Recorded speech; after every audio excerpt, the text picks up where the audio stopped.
సమస్యలు పరిష్కరించలేని ప్రభుత్వాలకు పాలించే హక్కు లేదని పలువురు వక్తలు కేంద్ర ప్రభుత్వంపై మండిపడ్డారు. కేంద్ర ప్రభుత్వం వైఖరిని నిరసిస్తూ సంయుక్త కిసాన్ మోర్చా, ట్రేడ్ యూనియన్ ఐక్య వేదిక, వ్యవసాయ, కార్మిక, వృత్తి, సామాజిక సంఘాల సమన్వయ సమితి ఆధ్వర్యంలో మంగళవారం ఒంగోలు కలెక్టరేట్ ఎదుట మహాధర్నా నిర్వహించారు. ఆందోళనలకు ఏపీ రైతు సంఘం జిల్లా అధ్యక్షుడు వడ్డే హనుమారెడ్డి, రైతు సంఘం జిల్లా అధ్యక్షుడు జె జయంతిబాబు, రైతు కూలీ సంఘం జిల్లా సహాయ కార్యదర్శి పరిటాల కోటేశ్వరరావు, అఖిల భారత రైతు కూలీ సంఘం జిల్లా అధ్యక్షుడు కె నాంచార్లు, ఓపీడీఆర్ రాష్ట్ర అధ్యక్షుడు చావలి సుధాకర్ అధ్యక్ష వర్గంగా వ్యవహరించారు. ఈ సందర్భంగా సంయుక్త మోర్చా జిల్లా కన్వీనర్ చుండూరు రంగారావు మాట్లాడుతూ 6 ఏళ్ల క్రితం కేంద్ర ప్రభుత్వం రైతాంగానికి రాతపూర్వకంగా ఇచ్చిన హామీలు అమలు చేయడంలో పూర్తిగా విఫలమైందన్నారు. బీజేపీ ప్రభుత్వం మొండి వైఖరి కారణంగా దేశవ్యాప్తంగా 500 జిల్లాలలో రాజ్యాంగ దినోత్సవం సందర్భంగా నిరసన కార్యక్రమాలు చేపట్టామన్నారు. కేంద్ర ప్రభుత్వం ఇచ్చిన హామీలు అమలు చేయకపోతే తగిన మూల్యం తప్పదని హెచ్చరించారు.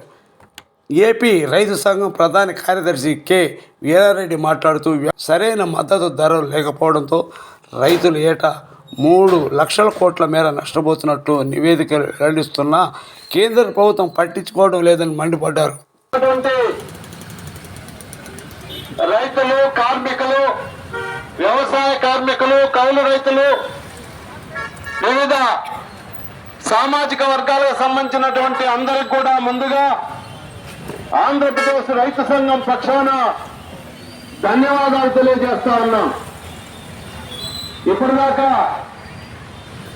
రంగారావు గారు, జయంతిబాబు గారు మనం ఏ ఉద్దేశంతో ఈ మహాధర్నాల్ని నిర్వహించుకుంటున్నామో చెప్పారు. ఏదైతే ఈ దేశంలో అతి కొద్ది మందిగా ఉన్నటువంటి పెట్టుబడిదారులకు ఊడిగం చేసే విధంగా ఈ దేశ ప్రజలందరి మీద మనం గుర్తించుకోవాలి. ఏదైతే ఈ రైతు ఉద్యమం ఇప్పుడు సంయుక్త కిసాన్ మోర్చా పేరుతోటి నరేంద్ర మోడీ ఆ రోజు అమలు చేస్తానని చెప్పినటువంటి గిట్టుబాటు ధరల రైతులన్నింటినీ మూసేస్తే అయ్యా మా గిట్టుబాటు ధరలకు చట్టబద్ధత కల్పించండి.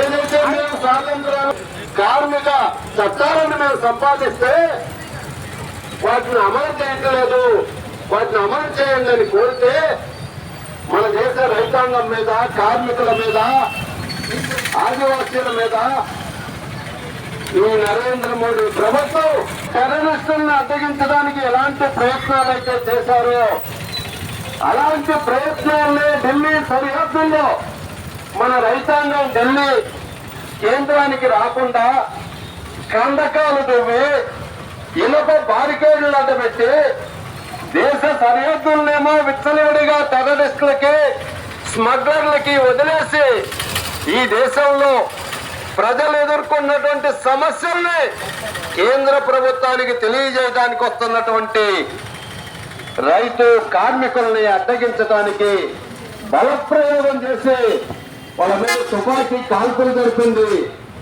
దాదాపుగా 845 మందికి పైగా రైతాంగంలో కార్మికులు ప్రజానికం మరణిస్తే వస్తుందని ఆ రైతాంగ కార్మిక ఉద్యమానికి భయపడినటువంటి నరేంద్ర మోడీ పార్లమెంటు సాక్షిగా వ్రాతపూర్వకంగా హామీ ఇచ్చాడు. ఏదైతే రైతాంగం మీద, కార్మికుల మీద పెట్టినటువంటి కేసుల్ని ఎత్తేస్తాం, ఈ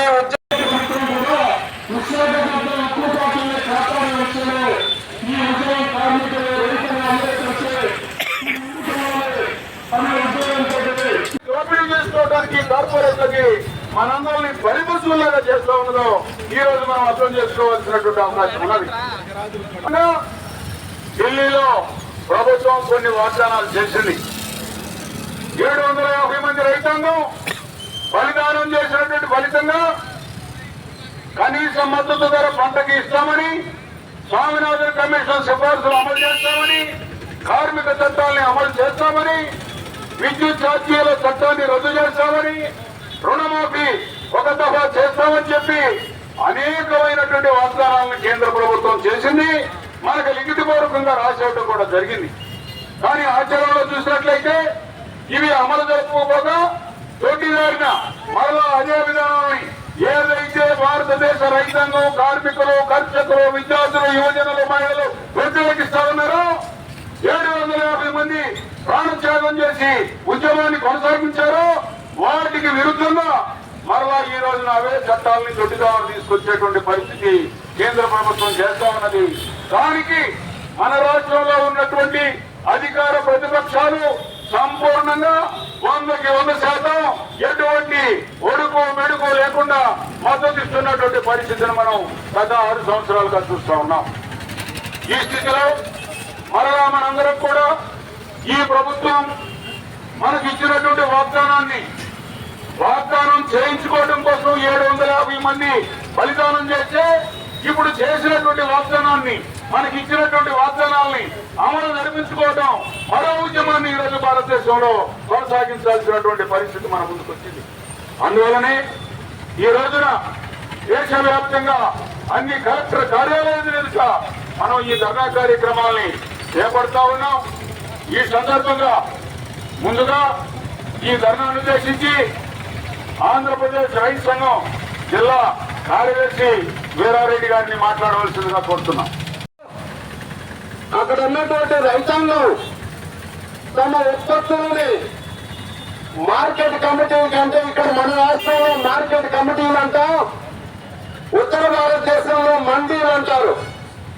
ఆ మండీలకు తీసుకొస్తే వ్యాపారులంతా కుమ్ముక్కై రైతులకు గిట్టుబాటు ధర ఇవ్వకపోతే దానికి నిరసనగా ఇలా రహదారి మీదకి వచ్చి తమ నిరసనను తెలియజేసి ఆ రాష్ట్ర ప్రభుత్వానికి అయ్యా మేము పండించినటువంటి పంటలకి గిట్టుబాటు ధరలు ఇవ్వండి అని అడిగితే గిట్టుబాటు ధరలు అడిగిన పాఠానికి ఆ రాష్ట్ర ముఖ్యమంత్రిగా అప్పుడు ఉన్నటువంటి శివరాజ్ సింగ్ చౌహాన్ రైతుల మీద కాల్పులు జరిపిస్తే ఆ కాల్పుల్లో 6 మంది రైతు సోదరులు, రైతు కూలీ సోదరులు అమరులైనటువంటి సందర్భంలో అక్కడ రాజుకున్నటువంటి అగ్నికణం ఇవాళ భారతదేశ వ్యాప్తంగా అగ్గిని రగిలించింది.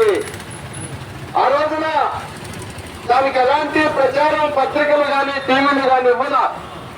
అయితే అక్కడ ఉన్నటువంటి యువతను సోషల్ మీడియా ద్వారా ఆ సంఘటనని దేశవ్యాప్తంగా ప్రచారం నిర్వహిస్తే ఆ సోషల్ మీడియాలో ఉన్నటువంటి సమాచారాన్ని అందుకుని ప్రప్రథమంగా ఉత్తర భారతదేశానికి సంబంధించినటువంటి రైతాంగం కదిలి, కార్మిక వర్గం కదిలి ఈ దేశంలో అనేక వందల మందిగా ఉన్నటువంటి రైతు సంఘాలు, కార్మిక సంఘాలని ఐక్యం చేసి ఢిల్లీ కేంద్రంగా తొలుత 100-150 సంఘాలతో ప్రారంభమైనటువంటి ఈ సంయుక్త కిసాన్ మోర్చా ఈ రోజున దాదాపుగా 545 సంఘాలతోటి కేంద్రంలో నరేంద్ర మోడీ అవలంబిస్తున్నటువంటి ఈ విధానాలకు నిరసనగా ఐక్యంగా కార్మిక సంఘాలని, వ్యవసాయ కార్మిక సంఘాలని, ఆదివాసీ సంఘాలని, చేతి వృత్తుల సంఘాలని వీటన్నిటినీ కలుపుకొని నరేంద్ర మోడీ మీద తిరుగుబాటు చేయడం ప్రారంభించిన సందర్భంలో దేశవ్యాప్తంగా ఢిల్లీ సరిహద్దుల్లో ప్రారంభమైనటువంటి ఉద్యమం దేశవ్యాప్తంగా అన్ని రాష్ట్రాల్లో ఇవాళ జరుగుతా ఉంది.